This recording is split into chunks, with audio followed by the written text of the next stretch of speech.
Do you think that your graphite drawings look too flat and you just don't know how to make them look more realistic? Because I can definitely help you with this step-by-step ladybug graphite drawing.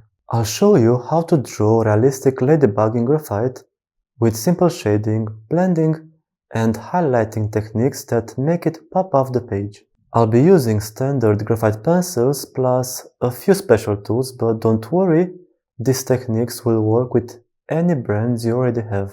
And if you'd like to follow along in real time with my full voiceover and see every pencil stroke, you can find the extended version on my Patreon. The link's in the description below. Alright, now let's get started with the drawing. The paper I'm using is Strathmore Bristol Series 300. It has a very smooth surface without too much texture, which makes it great for graphite. This paper helps create a fine, even texture very quickly without needing too many layers. It's perfect for what I'm going to be drawing today, a ladybug, because it has a lot of delicate, shiny details that need to stand out as clearly as possible.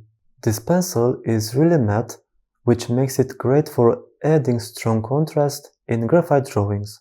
The ladybug has a lot of darker areas, like the body, the head and the mouth, so this pencil works perfectly for those spots. It's also ideal for the little black dots on the shell, since I want them to look deep and rich. I'm also using the Mars Lumograph black pencils, which are some of my absolute favorites for adding depth to graphite drawings. They are a bit different from regular graphite pencils because they have a mix of graphite and carbon in the lid. That combination gives you a beautiful deep matte black that doesn't get shiny even in the darker areas, and those pencils are similar to the Faber-Castell Pitt matte pencil. They're also incredibly helpful for creating strong contrasts, especially in spots like the ladybug's body, head, and those rich black dots on the shell.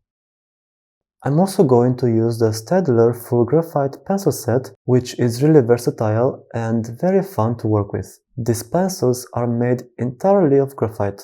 There's no wooden casing, so you can use the full length of the pencil for shading and broad strokes. They are perfect for covering larger areas quickly, building soft gradients, or adding smooth base layers before going in with more detailed work. And I'm also going to use the Faber-Castell Polychromos black pencil, which is actually a colored pencil, not a graphite one. But it is great because it gives a rich velvety black with a slightly different texture, less shiny and much more controlled. It's great for adding final touches, refined edges or deepening shadows where I want a clean, even finish. Because it's oil-based, it layers beautifully over graphite without smudging. And let's talk about some blending tools. I'm going to use makeup brushes. These tools are also a must-have in any graphite kit. They are ideal for creating smooth results. They are perfect for base layers, backgrounds, or soft tonal transitions. You can find them pretty much everywhere, and they are very affordable but incredibly useful.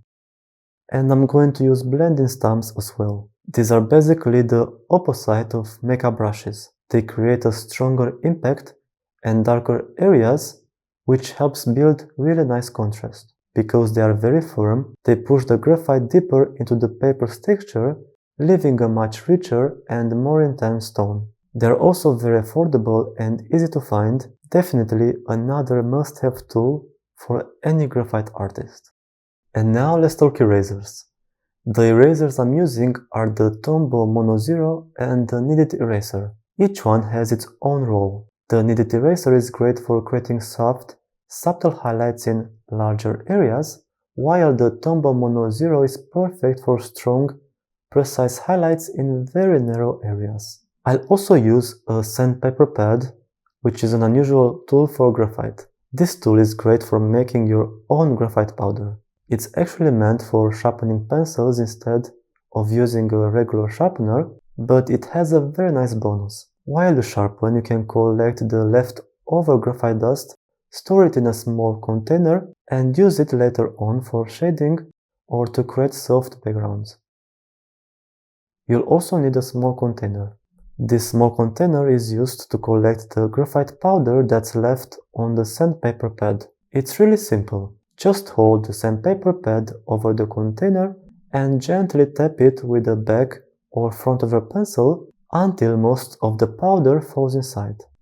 And now I'm going to start with the background.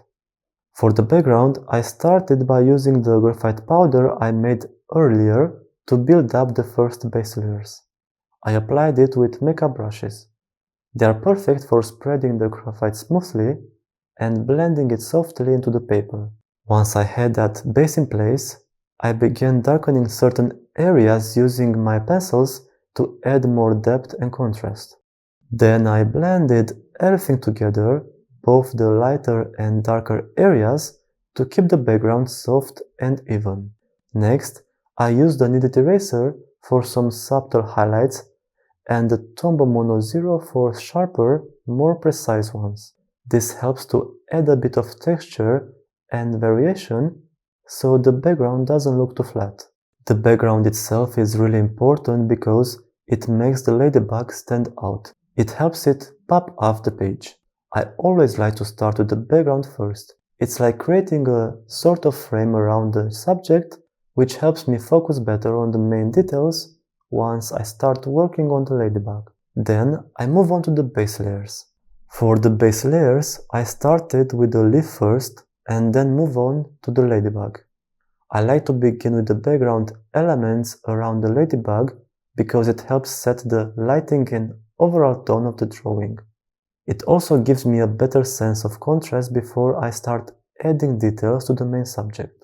To apply the first layers, I used makeup brushes again, but this time I switched to smaller ones for more control in the narrower areas.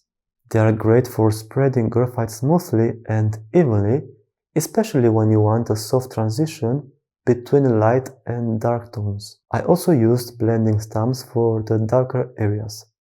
They work perfectly for pushing graphite deeper into the paper's texture, which helps create a richer, darker base layer than the brushes.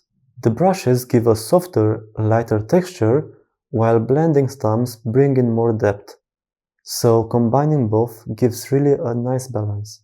On the leaf, I started by shading softly, keeping the outer edges and the veins lighter where the light hits, and making the rest slightly darker. This gives the drawing a natural light direction right from the start. Then I moved on to the ladybug's shell and started building up smooth layers of graphite to shape its roundness and soft reflections while keeping the highlight areas very clean. Next were the base layers of the ladybug's body, head and mouth. These areas were a bit quicker to build because they are generally much darker, but I still made sure the base layers were slightly darker than the ones on the shell. That difference in value helps create a nice contrast later on, making the shiny shell stand out even more once all the details are added. I also started hinting at the shadow underneath the ladybug, but I didn't press too hard yet, just a light base to mark where it was going to be. I like to leave the darker shading for later, once the drawing is more developed, so I don't accidentally smudge or lose any of the fine details around the legs or the edges of the shell. At this stage, the goal isn't to add details yet. It's just about creating smooth transitions and even tones. Keep your hand light and blend gently so the paper's texture stays clean for the next few layers. Keep your hand light and blend gently so the paper's texture stays clean for the next layers. This step might seem simple, but a smooth, well-balanced base layer makes all the difference later on. It sets the foundation for contrast, shine, and all the realistic details that will bring the ladybug to life. And now that the base layers are finished, we are going to start adding details. And I'm starting with the leaf again. For the leaf, I started by making some scribble-like markings with my pencil to create that natural, leafy texture. These small, random movements help mimic the uneven surface and subtle veins you see on the real leaves. I also drew around the veins of the leaf because I wanted to isolate them and make sure they stayed lighter. Then I added several layers of scribbles, slowly building up more tonal values and depth across the surface. To bring in some light, I used the Tombow Mono Zero Eraser, mostly to create small dots and highlights, but also using the same scribbling technique, just like with the pencil, just to add those lighter, textured details. Every now and then, I used blending stumps and small makeup brushes to smooth out certain areas and soften transitions between tones. That keeps the texture looking natural and not too harsh. I was also very mindful of the blurred out areas of the leaf, especially the top left and the right side. I wanted them to fade slowly to the background, giving that nice out-of-focus effect, while keeping the slightly curved area on the right side of the leaf sharper and more defined. Capturing that subtle change between the soft and the sharp edges adds a lot of movement and gives the leaf and the whole drawing a bit more life. Now let's move on to the shell of the ladybug. First, I started working on the shell by directly drawing the dark dots. I used a very dark pencil, the Staedtler Mars Black 8B, and used a lot of pressure to get a deep, rich black. I tried to keep the edges of each dot really sharp and clean because that sharp contrast against the lighter tones is what gives the ladybug its signature look. Once the dots were in place, I started shading around them to define the round shape of the shell. I created soft shadows around the darker areas and also near the white areas. These shadows help suggest the curvature of the shell and make it look like it's catching light from above. Then I used a small makeup brush to blend everything together. The brush gives a super smooth transition between light and dark, and it's perfect for creating that glossy, polished look that ladybug shells have. I worked in small circular motions, following the curve of the shell, so the blending naturally enhances the roundness. Next, I went in with a kneaded eraser to lift some graphite pigment and create soft highlights, especially where the light would gently reflect off the curved surface. For the sharper, more precise highlights, I used the Tombow Mono Zero Eraser. With that, I picked out the brighter reflections right next to the dark dots and along the curved edge of the shell. At this stage, it's really about balance. You want smooth, blended tones, but still enough contrast to make the shell look shiny and three-dimensional. The combination of soft transitions, crisp darks, and bright highlights is what makes the surface look realistic. I keep the pressure light throughout this process, blending gently and layering slowly, because the smoother the surface stays, the more depth and shine you can add later on without damaging the paper's texture. For the body, head, mouth, legs, and antennae, I started by using a lot more pressure with my pencils to get those deep, rich blacks. These areas are much darker than the shell, so I really wanted to push the contrast here to make sure the ladybug looks three-dimensional and very glossy. I made sure the shadows were darker than the shell, especially underneath it and around the joints of the legs. This difference in tone helps separate the body from the shell and adds a nice depth to the overall drawing.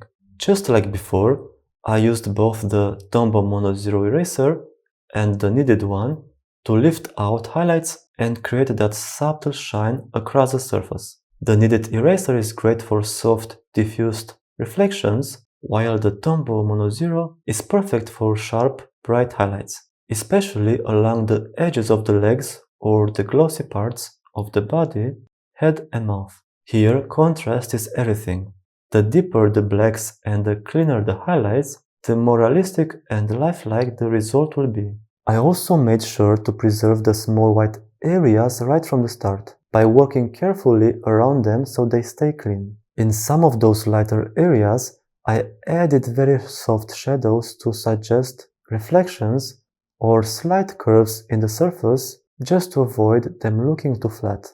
For the antennae and legs, I kept my strokes controlled and smooth, following their natural direction to maintain a realistic look. They are thin but very detailed, so using varied pressure and a few tiny highlights makes them look delicate but three-dimensional, which we want to achieve with a realistic drawing. Altogether, this part ties the whole drawing together. The strong contrast in the darker areas balances beautifully with the softer tones in the shell and the leaf, making the ladybug really stand out on the page. And this is my realistic ladybug graphite drawing. Simple shapes turned into a lifelike drawing through layers, shading, and adding contrast, which are some very simple things, but if you use them correctly, they're going to bring your drawing to the next level. If you want to see the full real-time version with real-time voiceover, where I go in depth on pressure control and blending, you can check out my Patreon. You'll find the link in the description below. If you like this video, please don't forget to subscribe, like my video, and please also comment and tell me what do you think about this tutorial and if it helped you. Thank you for watching, and I really hope I'm going to see you in my next videos as well.